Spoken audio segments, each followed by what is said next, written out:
I haven't slept right in 3 years, not since that October weekend in the Appalachian Mountains when my best friend and I went into a cave we should have stayed out of. He never came back out. I did, but nobody believes what really happened down there. They think the stress made me lose my mind, that grief scrambled my brain, and I invented some monster to explain why he's gone. But I know what I saw. I know what chased us through those tunnels. And I know he's still down there in the darkness with that thing. Every night when I close my eyes, I'm back in that chamber. I hear the breathing, smell that musky animal scent, see those yellowish eyes opening in the beam of my headlamp. And every night I make the same choice. I run, I leave him behind, I save myself and let him die. The therapist tells me it wasn't my fault, that I couldn't have saved him. But she doesn't know what I know. She wasn't there. We were the kind of people who lived for the thrill of finding places nobody else dared to go. Not professional cavers, just two guys who loved the adrenaline rush of squeezing through passages most people would panic in. We'd been doing it together for 7 years, starting with easy tourist caves and gradually working our way up to the dangerous stuff. The tighter the squeeze, the better. The more remote, the more exciting. I remember our first cave together. It was a commercial tour cave, the kind with paved walkways and handrails, and a guide who told rehearsed jokes about stalactites and stalagmites. We were both bored out of our minds looking at the parts the tour didn't go, the dark passages blocked off with metal gates and signs saying authorized personnel only. That's when we knew. We didn't want the sanitized version, we wanted the real thing. The danger, the unknown, the places where most people would turn back. So we started small, easy caves that weren't too challenging, just to learn the basics, how to navigate in darkness, how to read cave formations to know which way led deeper or back to the surface.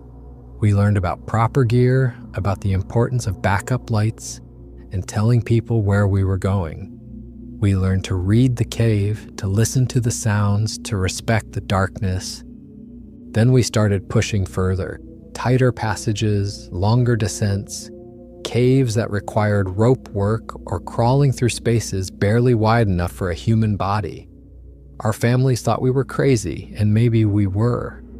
My wife would shake her head when I came home muddy and exhausted, clothes torn, hands scraped raw. But she never tried to stop me. She knew it was part of who I was. His girlfriend was the same way. They accepted it because they loved us, even though they worried every single time we went out. I remember his girlfriend making him promise to text her when we got back to the car. Every single time, and he always did until that last time.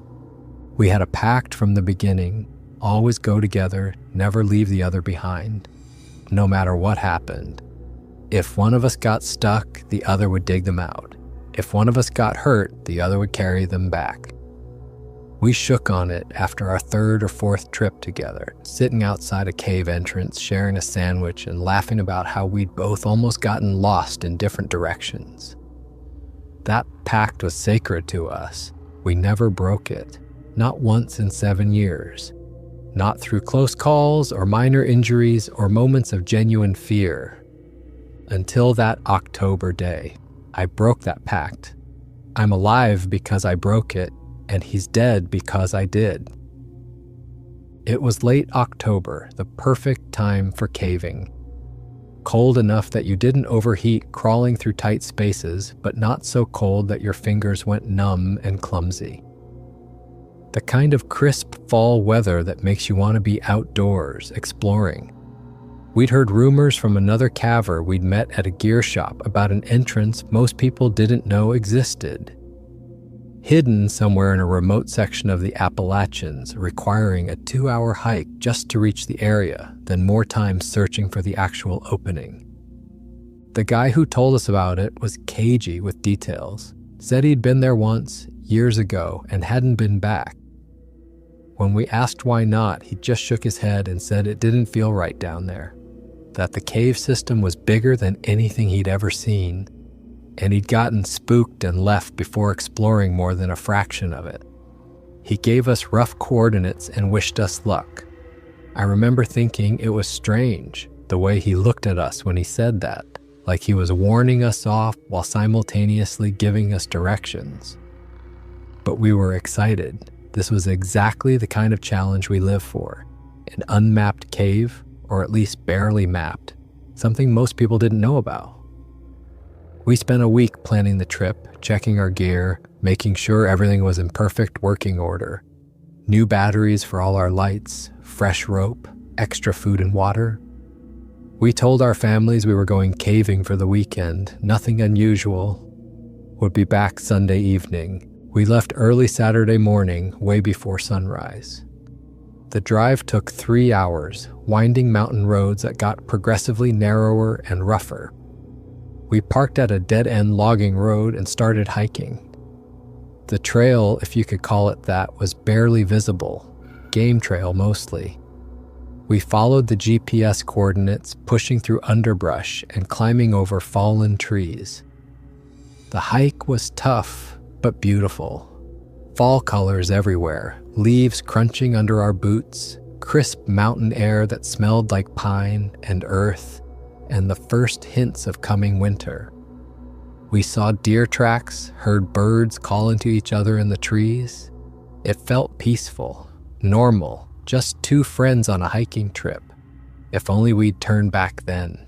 If only we'd decided the hike was enough adventure for one day. By the time we reached the general area where the entrance was supposed to be, it was almost 9 a.m. The sun was fully up, filtering through the trees in those perfect golden shafts that photographers love. We stopped to catch our breath and drink some water, standing there among the trees, looking at the rocky hillside where the cave entrance was supposedly hidden. Finding the entrance took another full hour of searching. It wasn't marked on any maps, no trails leading to it, no signs that anyone had been there in months or maybe years. We split up, each searching different sections of the hillside, calling out to each other when we found anything interesting. False alarms mostly, natural rock formations that looked promising but led nowhere. Then he called out that he'd found it. I climbed up to where he was standing and saw it. The entrance was hidden behind a rock fall, barely visible even when you knew where to look. Old growth covered part of it, vines and moss making it blend into the hillside. We had to move several large stones just to create an opening wide enough to squeeze through. The stones were heavy, took both of us working together to shift them. And underneath, finally, we saw the darkness, that opening into the earth that promised adventure and discovery. Even by our standards, this was going to be tight. The opening was maybe 2 feet wide, angling sharply downward. We could feel cool air flowing out, which was a good sign, meant the cave system was large enough to have air circulation. We put on our helmets, checked our lights, made sure our packs were secure. My friend looked at me and grinned. "Ready for this?" he asked. I grinned back, always. He went in first. He was always the more fearless of us, the one who'd push to go just a little deeper, stay just a little longer. I watched his boots disappear into the darkness, heard him calling back that it opened up a bit once you got past the entrance. Then I followed, sliding in on my stomach, feeling the rock close around me. The temperature dropped immediately. That familiar cave coolness wrapped around us, and I felt that rush of excitement. This was what we did this for, the unknown, the thrill of going where few others had gone. My helmet light bounced off wet limestone walls as I slid deeper, pushing my pack ahead of me. The passage was claustrophobic from the start, maybe 2 feet high in places, forcing us to army crawl with our packs pushed ahead of us. Rock pressed against our backs, against our helmets when we tried to lift our heads. We couldn't even turn our heads to look around, just push forward inch by inch, following the beam of light from the helmet ahead. Most people would have panicked in there, the weight of the mountain pressing down, the darkness absolute except for our lights, the tight space making every breath feel like work. But we loved it. This was exactly what we came for. That primal fear of tight spaces, of being underground, and the satisfaction of pushing through it, of proving we could handle it. We crawled for what felt like forever, but was probably only 20 minutes.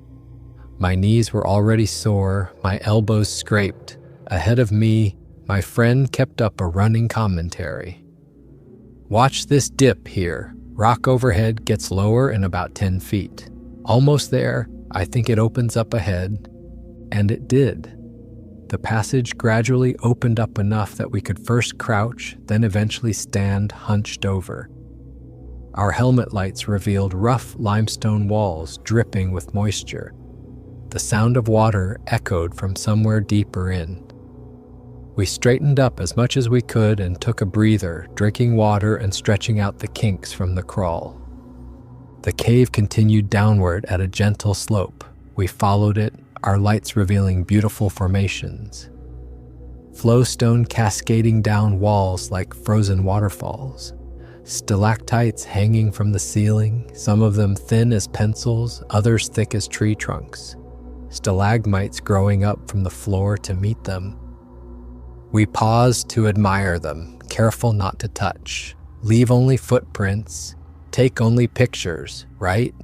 Though we'd take plenty of both before this day was done. We'd been going for maybe an hour when we found the vertical shaft. Just a hole in the floor, maybe 4 feet across, dropping down into darkness. We tossed a rock down and counted. 1, 2, 3, 4, then a splash, so at least 15 feet, probably more. We got out our rope, secured it around a sturdy stalagmite, and I volunteered to go first this time. Rappelling down into total darkness is always a strange experience.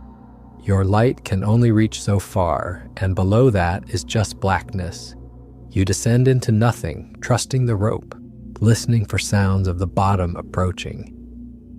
My boots touched down in water, ankle deep. I called up that it was clear, and he followed me down.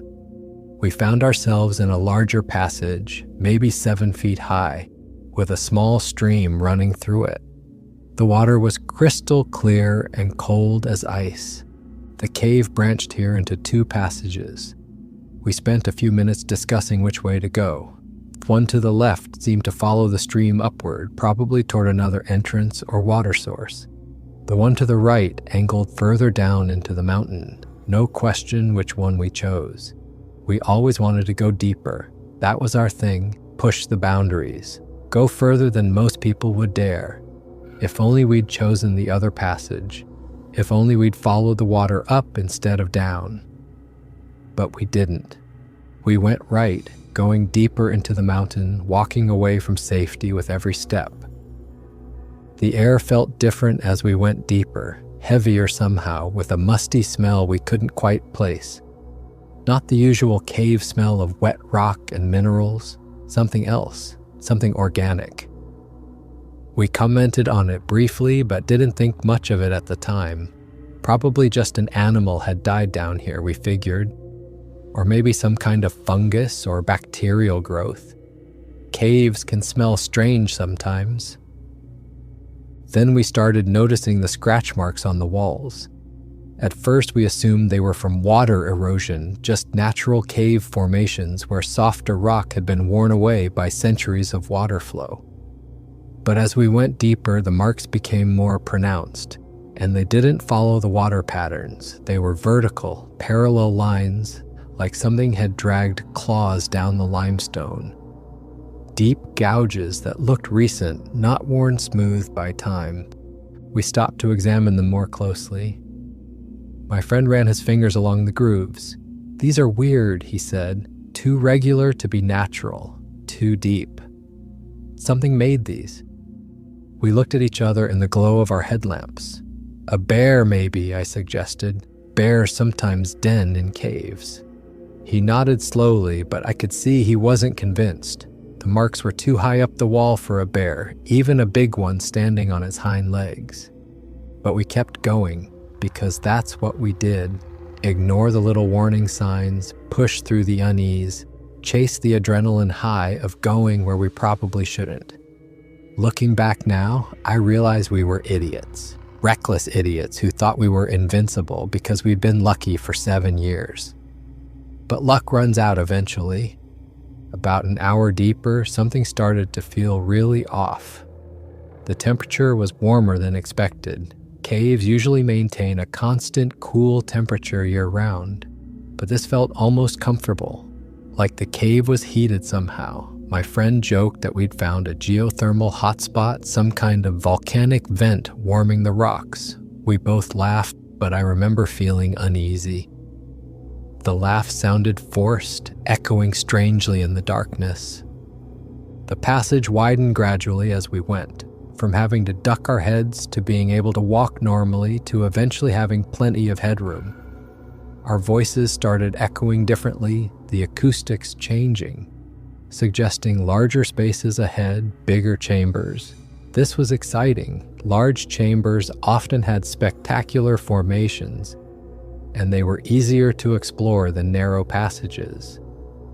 We picked up our pace, eager to see what lay ahead. That's when we found the droppings, just sitting there in the middle of the passage, impossible to miss. Large piles of animal droppings, but we couldn't identify what kind. Too large for raccoons or foxes, wrong consistency and shape for bats, not the right texture for bear scat. We stood there staring at them with our helmet lights, and neither of us said what we were both thinking. That maybe we should turn back.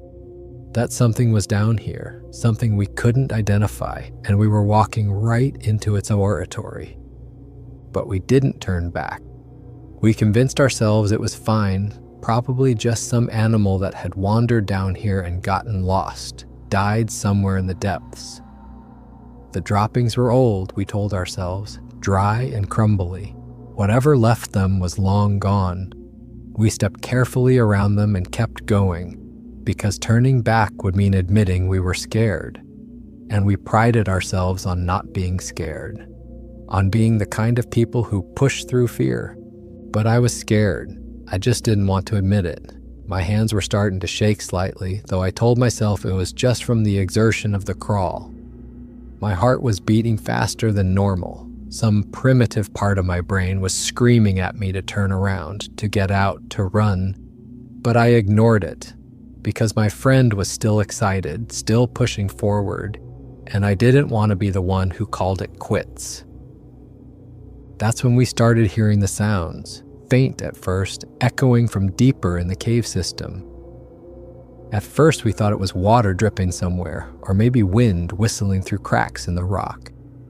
But the sounds came in patterns, almost rhythmic, not random like water or wind would be. We stopped to listen several times, standing perfectly still in the darkness, trying to place what we were hearing. It sounded like breathing. Deep, slow breathing, but so faint and distorted by echoes that we couldn't be sure. Could be anything, my friend said. Water flowing through a narrow crack, air pressure changes, rocks settling, all perfectly normal cave sounds. I wanted to believe him. I tried to convince myself he was right, but something in my gut said otherwise. We'd come too far to turn back now, my friend said. We'd made it this far, might as well see what's ahead. And I agreed, because I didn't want to seem like a coward, so we kept going, deeper into the mountain, following the widening passage toward whatever was making those sounds. The passage opened abruptly into a massive chamber. One moment we were in a normal-sized cave passage, and the next we stepped through an opening into something enormous. Our helmet lights couldn't reach the ceiling or the far walls, just darkness stretching out in every direction. We stood there at the entrance, stunned by the sheer size of it. To test how big it was, my friend picked up a rock and threw it as hard as he could into the darkness. We listened. 1 second, 2 seconds, 3 seconds, 4. Finally, we heard it land with a distant clatter. The chamber was massive, bigger than anything we'd ever explored. We whooped with excitement, the sound echoing back to us from multiple directions. This was incredible. A huge, unexplored chamber in an unmapped cave system. This was the kind of discovery that made all the tight crawls and sore knees worth it. Then we noticed something else that made us both stop celebrating. A faint glow was coming from somewhere ahead. Not bright, not sunlight, but definitely light. Like filtered daylight seeping in from somewhere far above. Or maybe from a distant opening to the surface. There had to be another entrance somewhere, another way in and out of this cave system. That explained the air circulation, why it felt warmer than typical cave temperature. Air was flowing through from multiple openings, creating convection currents. The chamber wasn't sealed off, it was connected to the surface in at least 2 places, probably more. This was good news for us. Multiple exits meant less chance of getting trapped if something went wrong. Multiple exits meant this cave system was even bigger than we'd thought. The chamber floor was relatively flat, covered in fine dust and small rocks, and footprints, lots of footprints in the dust. We knelt down to examine them more closely, our helmet lights illuminating the disturbed powder. The prints were large, way larger than human feet. And the pattern was wrong. Too wide, toes arranged differently. They looked almost human, but not quite. Something bipedal had been walking around down here, walking on 2 legs, making these prints. We tried to convince ourselves they were bear tracks. Bears can walk on their hind legs sometimes, we told each other, but these weren't bear tracks. Bears have claws that leave marks, and these didn't. The stride length was wrong for a bear, too long.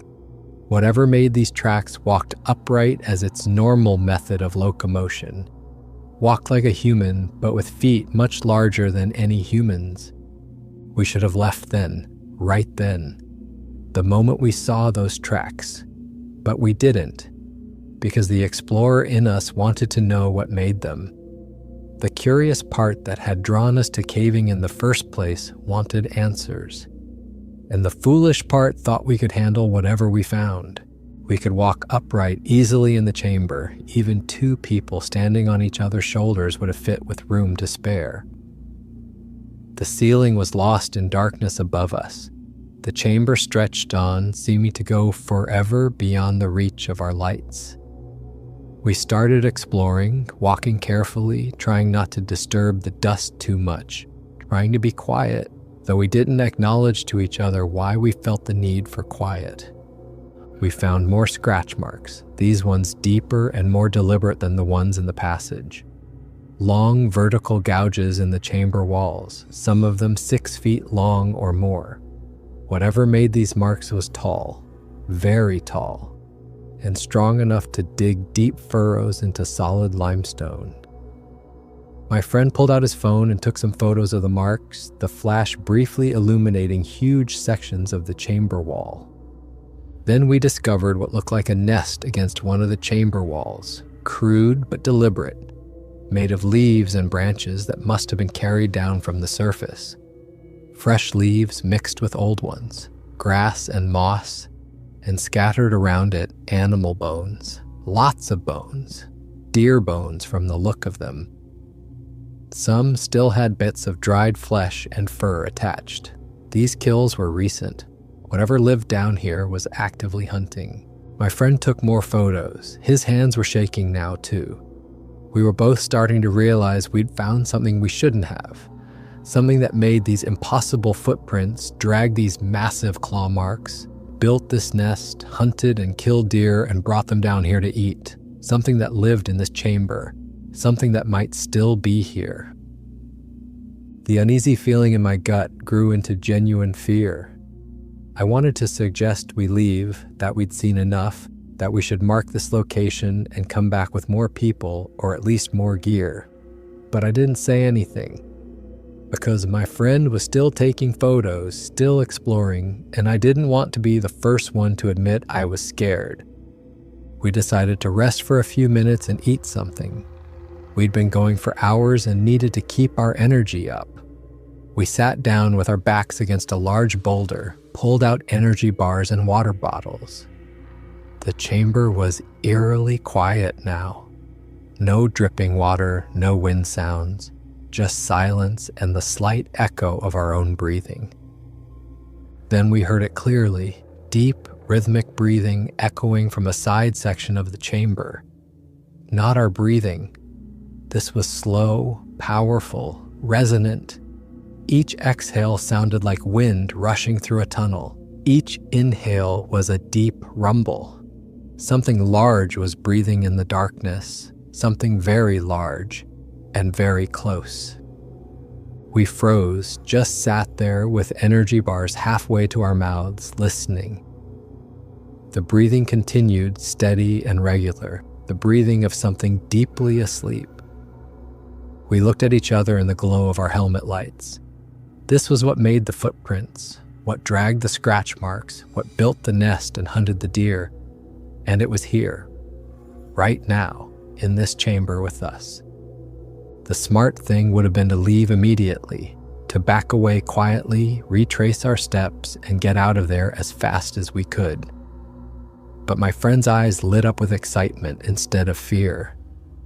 "We have to see it," he whispered. "Whatever it is, we have to see it.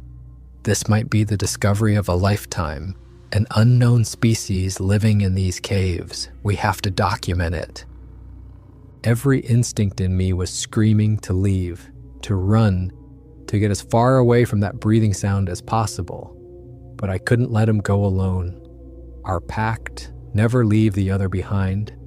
So when he stood up and started moving toward the sound, I followed, even though my hands were shaking so badly I could barely hold my water bottle. Even though my heart was pounding so hard I could hear it in my ears.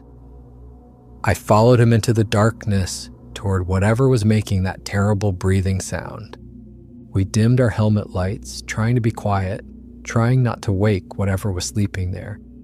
We crept forward slowly, placing each foot carefully, avoiding loose rocks. The breathing grew louder with each step, closer, louder, echoing off the chamber walls until it seemed to surround us. We rounded a large boulder and stopped dead in our tracks. About 30 feet away, lying on the cave floor, was a massive form, partially curled up like it was sleeping. At first, in the dim light, I thought it had to be a bear, but even as I thought it, I knew it wasn't. The proportions were all wrong, way too tall, arms too long, reaching down past where the knees would be, legs bent at wrong angles, and covered in dark reddish-brown hair. Thick, shaggy hair covering every inch of visible skin. The breathing was coming from it, deep and steady, clearly asleep. Its chest rose and fell with each breath, the sheer size of its lungs moving what had to be hundreds of pounds of muscle and bone. We stood there frozen, neither of us wanting to speak or move, just staring at this impossible thing sleeping on the cave floor. My friend slowly, carefully pulled out his phone again, started taking photos in the dim light, not using the flash. We crept closer, 1 step, 2 steps, 5 steps, 20 feet away now. Close enough to see details in our helmet lights, the massive chest rising and falling, hands bigger than dinner plates hanging limp in sleep. Long fingers with thick nails that looked almost like claws. The face was partially hidden, turned away from us, but I could see part of its profile. The face was wrong, not human, not ape, something in between. A pronounced brow ridge, flat nose, jaw that seemed too massive, too powerful. Dark skin visible through the hair in places. This was real. This was actually real. We were looking at something that wasn't supposed to exist, something that science said was impossible. And it was sleeping 20 feet away from us in a cave in the Appalachian Mountains. The smell hit us then. Musky, animal-like, but different from any bear or animal we'd ever encountered. Pungent and strong. The smell of something that lived underground, that hadn't seen sunlight in who knows how long. The smell of predator and sweat and old blood. It made my eyes water, made my stomach turn. But we couldn't look away. My friend kept gesturing for us to get closer. He wanted better photos, wanted to see its face. My hands were shaking so badly I could barely stand still. I wanted to leave, needed to leave, right now. But I couldn't make my feet move, couldn't make myself turn away from this impossible creature sleeping on the cave floor. Then my friend made the mistake that would kill him. He moved to get a better angle for a photo, trying to see the Bigfoot's face more clearly. He stepped on some loose rocks that shifted under his weight. The sound echoed through the chamber, not loud, but loud enough. The breathing pattern changed, became irregular, stuttered, stopped. We both froze completely, not even breathing ourselves. For a long moment, nothing happened. The chamber was silent except for my heartbeat pounding in my ears. Then my friend did the second stupid thing. In his excitement to see what the Bigfoot looked like, in his need to document this discovery, he aimed his helmet light directly at its face, turned it to full brightness, lit up the Bigfoot's face like a spotlight. The Bigfoot stirred. A low, rumbling sound came from its chest, vibrating through the rock under our feet. Its eyes opened, glowing slightly in our lights, yellowish and huge, pupils contracting against the sudden brightness. It didn't wake up slowly like a person does. It went from deeply asleep to alert instantly. No grogginess, no confusion. Just immediately awake and aware. It started to sit up. Movement surprisingly quick for something so large, fluid and powerful. We could see its full size now as it unfolded itself from its sleeping position. At least 8 feet tall, maybe more. Broader than any human by far. Muscles visible under the hair, bunching and flexing as it moved. Longer arms, proportions all wrong for a human, but perfect. For something that had adapted to this environment. Its face was fully visible now in our lights, both human-like and ape-like, but neither. Something completely different. Heavy brow ridge shadowing those huge eyes, flat, broad nose, mouth that seemed too wide. The expression was confused at first as it blinked against our lights. Then it seemed to focus on us, really see us. And the expression changed to something else. Anger, or maybe just the natural reaction of a predator that's been disturbed in its den. My friend yelled something, I don't even remember what. Maybe run, maybe look out, maybe just a wordless scream of terror. We both turned and ran back the way we'd come, our helmet lights bouncing wildly as we ran, creating crazy shadows that danced across the cave walls, making it impossible to see clearly. Making everything look like monsters reaching for us. Behind us, a roar that shook dust from the ceiling somewhere high above. Loose rocks clattered down around us, the sound of something massive getting to its feet. Massive feet hitting the cave floor, heavy footfalls echoing through the chamber, coming fast, getting closer. This thing could move, could really move, way faster than something that size should have been able to. We ran blindly at first, forgetting which way we'd come from in our panic. The chamber was disorienting in the darkness with only our bouncing lights showing us fragments of walls and rocks. We could hear the Bigfoot behind us moving faster than seemed possible. Those huge strides eating up distance. It wasn't just chasing us, it was hunting us. We'd invaded its territory, disturbed its sleep, and now it was angry. We split up without planning to, without even discussing it, just a split-second decision as we approached a large rock formation. I went left, he went right, maybe hoping to confuse it, make it choose which one to follow. I looked back once as I ran and saw the massive silhouette against that faint light from the unknown opening. 8 feet tall at least, arms hanging down almost to its knees, head turning back and forth between us, deciding which prey to chase first. Then I dove behind a cluster of stalagmites and turned off my helmet light, plunging myself into total darkness. Pressed my back against cold stone and put my hand over my mouth to quiet my breathing. Every muscle in my body was screaming at me to run, to keep running, but I forced myself to stay still, to hide. Maybe it would lose track of me in the darkness. I could hear my friend's light still bobbing in the distance, drawing the Bigfoot's attention. The sounds of pursuit moved away from me, heavy footfalls, that strange breathing, faster now, excited, the sounds of a predator chasing prey, and my friend running for his life, his light bouncing as he fled into the darkness. I sat in the dark with my hand clamped over my mouth so hard it hurt, could hear my heartbeat pounding in my ears, could hear my own breathing, tried to make it quieter, shallower. Waited in the darkness, too terrified to move, too scared to turn my light back on, knowing that if the Bigfoot saw my light, it would come for me next. I don't know how long I sat there in the darkness. It felt like hours, but was probably only minutes. Time does strange things when you're that scared. Eventually, the sounds of pursuit faded. The footfalls grew distant. I couldn't hear my friend's voice anymore, couldn't see his light bouncing in the darkness. The chamber fell silent except for the sound of my own breathing and heartbeat. I waited longer, making sure. Then slowly, carefully, I turned my light back on, keeping it dim. The chamber looked different now, threatening in ways it hadn't before. Every shadow could be hiding something. Every sound could be footsteps approaching. I called out quietly for my friend. Barely a whisper, scared the Bigfoot would hear. No response. I called again, slightly louder, nothing.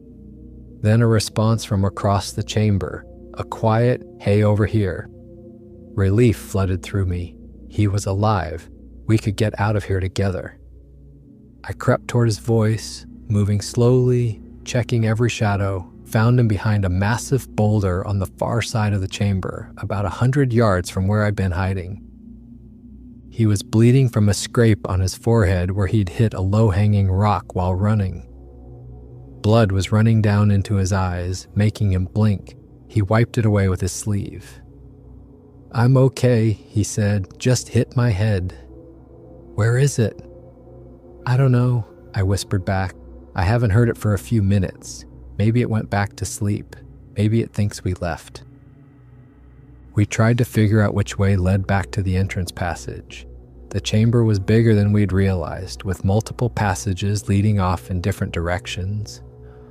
We'd run in panic and gotten ourselves turned around. The passage we'd come through had to be one of these openings. But which one? They all looked the same in our lights. The Bigfoot's breathing echoed from somewhere in the darkness. We couldn't tell where. The acoustics of the chamber made it impossible to pinpoint the direction. Could be anywhere. Could be stalking us right now, moving quietly through the darkness, waiting for us to make a mistake. We pressed against the boulder, trying to make ourselves small, trying to decide what to do. That's when we realized just how massive this cave system really was. As we looked around, trying to orient ourselves, we could see multiple passages leading off the main chamber, some huge, easily 10 feet high and twice that wide, some smaller, person-sized, some descending further into the earth, some ascending toward the surface. This wasn't just one chamber. It was a whole network of chambers and passages stretching through the mountain. This explained how something as large as the Bigfoot could live down here. There had to be other entrances, maybe several of them, big enough for the Bigfoot to come and go as it pleased. It probably hunted on the surface at night, brought its kills down here to eat in safety. This was its home, its territory, and we'd stumbled right into the heart of it. We'd walked into a predator's den and woken it up. The thought made everything so much worse. We weren't just dealing with an angry animal that wanted us out of its space. We were in its home, its hunting ground. It knew these caves, every passage and chamber, and we didn't. We were blind, stumbling around in the dark, and it could probably see perfectly down here. Those huge eyes adapted to darkness. It could be watching us right now. We picked one of the passages that seemed like it might be the right one and started moving down it, slowly, quietly, checking behind us constantly. We'd gone maybe 50 feet when we heard movement ahead, footsteps, heavy breathing. The Bigfoot had somehow circled around. It was between us and the exit. We saw its eyes first, reflecting our lights about 50 feet away. Those huge yellowish eyes glowing in the darkness. Just standing there, watching us. It moved toward us slowly this time, not charging, just walking. Steady, purposeful steps. Made a sound we couldn't describe, part growl, part something else. Something almost like words, but not. A warning maybe, or just the sound of a predator about to attack. We backed up slowly, careful not to trip, keeping our lights on it, hoping that maybe the light would scare it off, make it retreat. But it kept coming, step by step, getting closer, herding us back into the chamber, away from the exit. We retreated back into the main chamber, and the Bigfoot stopped at the passage entrance, just stood there blocking our escape route, waiting. We found a small alcove and pressed ourselves into it, huddling together, trying to think. We were trapped. The Bigfoot knew where we were, was blocking the only exit we'd found. We couldn't outfight it, we couldn't outrun it. We needed a plan.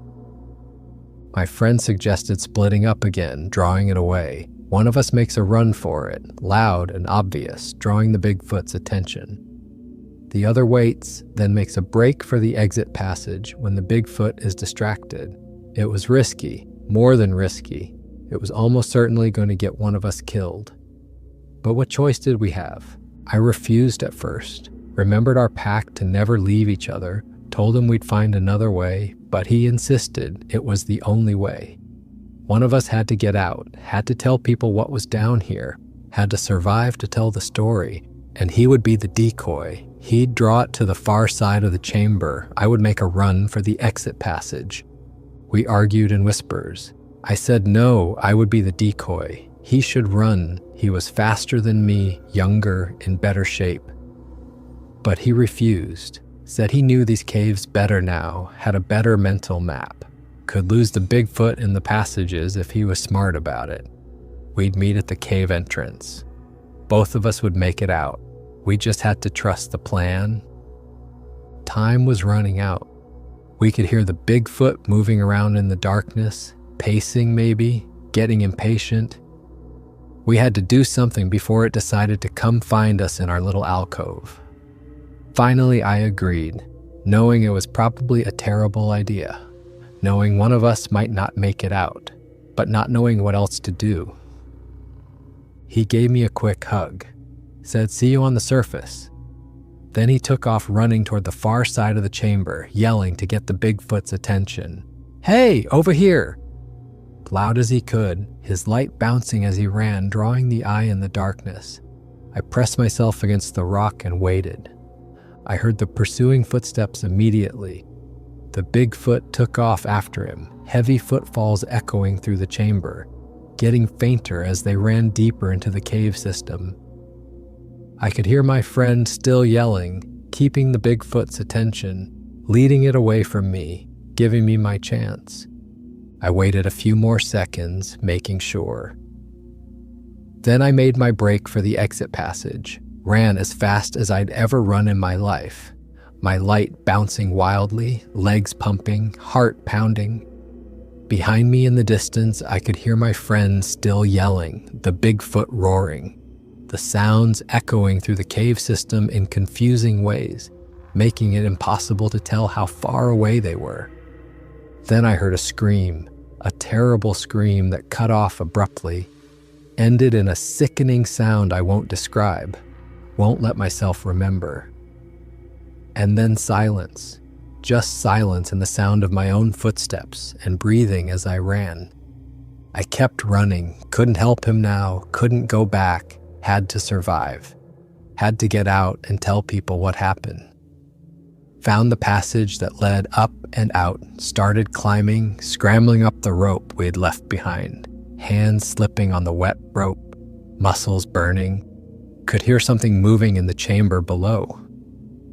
Couldn't tell if it was coming after me or not, didn't stop to check, just climbed, reached the crawling section, the tight squeeze that we'd worked so hard to get through on the way in. My shoulders barely fit, had to push my pack ahead of me, scraping along at my stomach, going as fast as I could, heard movement behind me in the darkness. Something was following. The Bigfoot had followed me to the narrow passage. I could hear it trying to push into the crawl space behind me. The rock groaned under the pressure. Small stones started falling around me. The passage trembled. I army crawled as fast as possible, not caring about the pain, not caring about the rocks scraping my arms and legs raw through my clothes. Behind me, frustrated roars echoed through the passage. The sound of claws on stone. It was trying to dig through, trying to widen the passage. But the rock held. The passage was too narrow. The Bigfoot couldn't follow, not built for tight spaces like this. But it was trying, shoving itself into the opening, roaring its frustration. I crawled faster, ignoring the pain, ignoring everything but the need to get out, to escape, to survive. The passage seemed longer than before, endless, but finally I saw light ahead. Real light, daylight, the entrance. I pushed through the opening and tumbled out onto the hillside, gasping for air. The sun was setting. The whole day had passed while we were underground. The sky was orange and purple, that beautiful autumn sunset light. I collapsed outside the entrance, my whole body shaking. Looked back at the opening and could still hear sounds from deep within.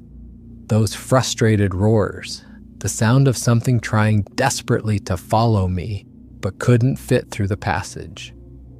I waited for my friend, kept calling his name over and over, hoping he'd found another way out, hoping he'd escaped through one of the other passages.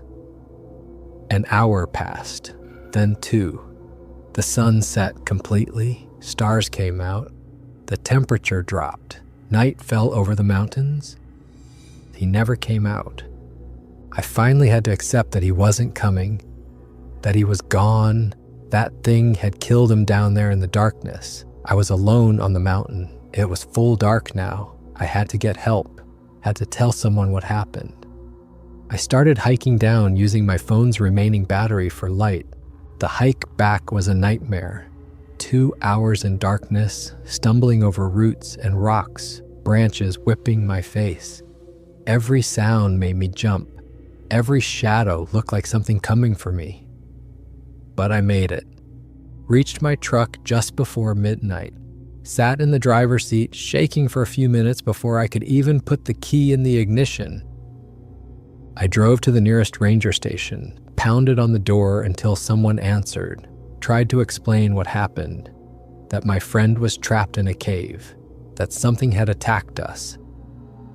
They called in a rescue team for first light. The rescue team arrived at dawn with all their equipment, professional cavers experienced with rescues. I led them to the entrance. They moved the rocks aside, shined their powerful lights into the opening. 2 of them volunteered to go in. They made it about 50 feet before turning back, said the passage was too dangerous, too unstable, too narrow. Couldn't risk more lives on what was probably a recovery mission at this point, not a rescue. I insisted there had to be another entrance. Tried to explain about the light in the chamber, the size of the space. Told them something large was living down there. That's what attacked us. The rescue coordinator looked at me with pity. suggested I was experiencing trauma-induced hallucinations. That stress from losing my friend had made my mind create explanations, made me see things that weren't there. Over the following days, search teams explored the mountain looking for other entrances. They had dogs, helicopters, ground-penetrating radar. Found nothing that led to a chamber system matching my description. Started suggesting we'd gotten separated in a smaller cave. That my friend had fallen or gotten trapped, maybe buried in a collapse. That my mind filled in the rest. Created the monster to explain what happened. Family members looked at me with concern, suggested therapy, suggested I was suffering from survivor's guilt, from post-traumatic stress. Even I started to doubt my own memory at times. When everyone tells you something didn't happen, when everyone looks at you like you're crazy, you start to wonder. Maybe I did imagine it. Maybe the stress made me hallucinate. Maybe there was no Bigfoot, just a tragic accident and my mind trying to process it. But I know what I saw. I know what was down there. And on the nights when I can't sleep, when I'm lying in bed staring at the ceiling, I know he's still down there, in that chamber, with that thing. After 2 weeks, the search was officially called off. My friend was declared dead, body unrecovered.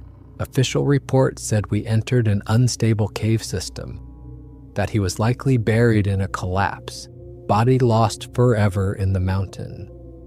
I was treated for my injuries, minor cuts and scrapes, and released. They gave me a pamphlet about grief counseling. I attended the memorial service. Couldn't bring myself to speak when they asked if anyone wanted to say a few words. What could I say? That I left him to die? That I ran while something killed him? That I broke our pact? Everyone was very kind to me. Kept telling me it wasn't my fault, that I did everything I could, that he'd want me to move on. His girlfriend cried during the whole service, kept looking at me like she was waiting for me to explain, to tell her what really happened. But I couldn't. The few times I tried to tell people about the Bigfoot, they looked at me like I'd lost my mind. So I stopped trying, let them think what they wanted to think. 3 years later, I still can't sleep well. I take sleeping pills, but they don't help much. When I do sleep, I dream about that chamber, about those yellow eyes opening, about running through the darkness, about hearing him scream. I wake up gasping, covered in sweat, sure I can smell that musky scent. I drive up to that mountain sometimes, park at the trailhead where we left my truck that morning, just sit there staring at the mountains. Never go back to the cave entrance, can't make myself hike up there. Just sit in my truck and remember. And wonder if he's still down there, if his body's lying on that cave floor, if the Bigfoot dragged him off somewhere, if there's anything left of him at all. I quit caving entirely after that. Sold all my gear, gave most of it away. Can't even look at a cave entrance without my hands starting to shake. My wife says I should see the therapist again, that I need to process the trauma. But how can I process something nobody believes happened? His family stopped talking to me after about 6 months. I kept insisting about the Bigfoot, kept saying that's what really happened, kept asking them to pressure the authorities to do more searching. They thought I was being disrespectful, that I was making up stories instead of accepting the truth. His girlfriend blocked my number. His mom told me to stop calling. I haven't talked to any of them in over 2 years now. The photos on his phone were never recovered, lost in the cave with him. Sometimes I wish we had them, wish I had proof of what we saw down there. But other times, I'm glad we don't. Because if those photos existed, if the world knew there was something like that living under the mountains, they'd go hunting for it. And I don't want anyone else going into that cave. Don't want anyone else finding what we found. Sometimes I wonder if the Bigfoot is still down there, still living in that massive chamber, hunting at night, sleeping during the day. I think about that other entrance where the light was coming from, wonder where it leads. Wonder if anyone else has stumbled into that chamber from the other side. Wonder if they made it out. I check the news obsessively for reports of missing hikers in that area, missing cavers, unexplained disappearances. Over the years, I've found 3 similar cases, all in the same mountain range, all within maybe 50 miles of where we were. None of them were ever found, just vanished without a trace. The official explanations are falls, getting lost, animal attacks. But I wonder if they found the same cave we did, if they woke up the same thing sleeping in the darkness. Nobody connects them. 3 missing people over 3 years in a huge mountain range. Could be anything, could be coincidence, just unlucky accidents in dangerous terrain. But I know better. I know what's out there, and I know it's still hunting. Most people think I'm crazy or traumatized, probably both. I don't care anymore what they think. Let them believe their comfortable explanations. Let them think I made it all up to cope with losing my friend. I know what I saw. I know what we encountered. I know my friend died in those caves and something down there killed him. The hardest part is knowing he's still down there, that I left his body in that cave, that I ran and saved myself while he died. The guilt eats at me every single day. I broke our pact, the sacred promise we made to each other, never leave the other behind. But I did. I left him, and he died because of it. The therapist says it's survivor's guilt, that I couldn't have saved him, that I did the only thing I could do, that he would want me to live. But she doesn't understand. Nobody understands. I didn't just survive while he died. I actively chose to save myself. I could have been the decoy. I could have drawn the Bigfoot away. But I let him do it instead, let him sacrifice himself while I ran for the exit. That's not survival, that's cowardice. I've tried to warn people, tell them that some caves should stay unexplored, that some places aren't meant for humans to find, that there are things in the darkness that we don't understand, that we can't fight, that will kill us if we disturb them. But nobody really believes me. They nod politely and change the subject. Think I'm just a traumatized guy who lost his friend and can't accept it. And maybe that's the way it should be. Maybe it's better that people don't know what's down there.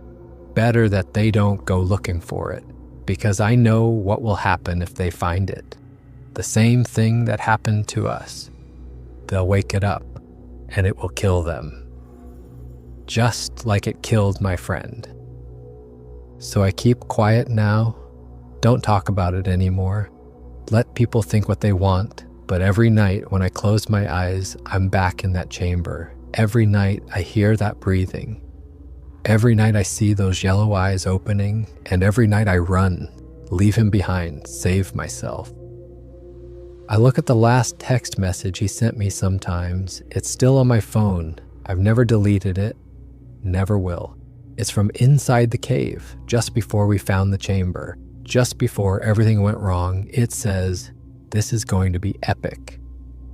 3 words that haunt me more than anything else. Because he was right, it was epic, just not in the way he meant. That text message is all I have left of him now. That and the nightmares. That and the knowledge that something massive and hostile lives beneath the Appalachian Mountains. Something that shouldn't exist but does. Something that killed my best friend. Something that's still down there in the darkness, waiting for the next person to find it. Waiting for the next curious caver to crawl through that narrow opening and descend into its domain. Waiting to kill again, and there's nothing I can do to stop it. For more interesting stories, check this out.